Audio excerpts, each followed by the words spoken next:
This is Brent with Lykins Motorsports, and I just wanted to do a quick video this week of some details regarding distributors. And if you remember from the other videos, I'm doing two 428 FE builds for some Shelby Cobra replicas, and these engines are to be stock appearing on the inside, or I'm sorry, on the outside, with some new modern goodies on the inside. And I carry that on to the distributors.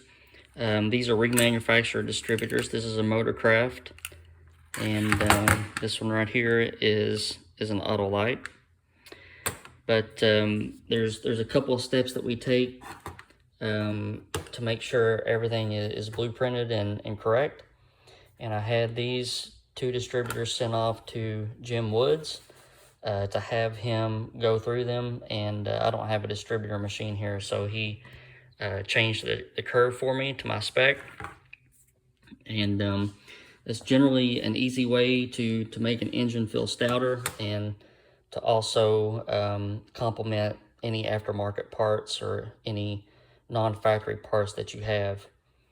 So on these two particular distributors, he recurved them for me, and when you recurve, you set the shape of the ignition curve, and also how many degrees that you want in mechanical advance.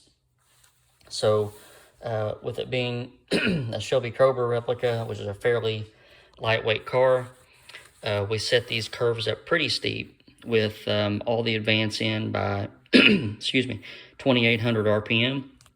And I had him set me up with 18 degrees of mechanical advance. So that will let me set set the engine up at 18 degrees initial, which would give me somewhere around 36 degrees total, and I can go to 20 degrees initial if I wanted to. But he took them all apart, inspected them, and even though these were supposed to be new remanufactured distributors, they were missing a couple pieces inside.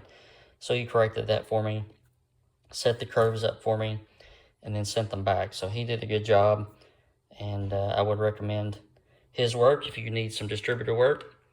He also installed some Pertronics conversion kits in for me, so that gets rid of all the points and the condenser and everything. Just makes it a little bit more modernized inside. So when I got them back, I installed some steel distributor gears, and if you're running a billet steel cam for an FE, which all roller cams for an FE or billet steel cores, then you need a steel distributor gear. If you run a bronze gear or a polymer gear, they will fail. Just you can bank on it. And probably 1,500, 2,000 miles, they will start to wear, and then all of a sudden you'll find yourself without any ignition. So always, always, always run a steel gear with a steel cam. So you can't just pop these things on any old place, and you can't line the holes up. If you see here, the holes don't line up if the distributor gear is in the correct spot. That's why they have two sets of holes, because they pretty much count on there being manufacturing differences, and you may need to tweak where this gear goes. So there's a spec that you have to hold, and the spec is you take all the end play out of the distributor, you measure from the bottom face of the gear to the underside of this flange, and I usually do that without a camera in my hand, but you can set a straight edge up against this, and then take a pair of dial calipers and measure in between your straight edge and the flange on the distributor. That spec needs to be between 3 inches and 45 thousandths and 3 inches and 50 thousandths. This one came in at 48, and this one came in, where did I write it? 45. So, yeah, just don't think that you can slide these gears on and line the holes up and drive your pin in, because it does not work that way.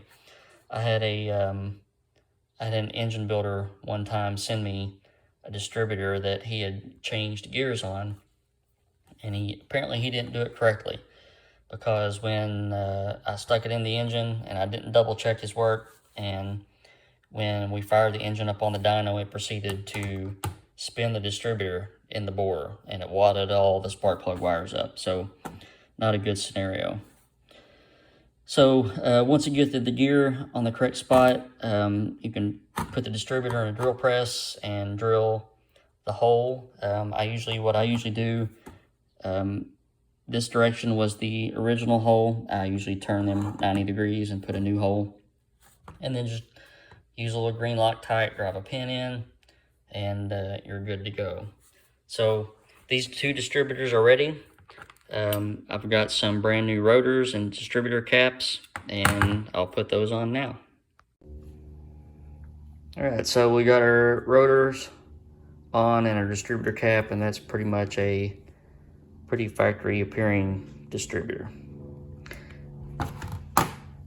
Same for this one. All right, on to the next step, and I guess the next step for this one is to go ahead and end this video, and we'll have some future videos with as we progress on this engine build. Both these 428s, we've got parts coming on the way, and we can begin some more mock-up and assembly. So thanks for watching. Hit that subscribe button, and you all have a good weekend.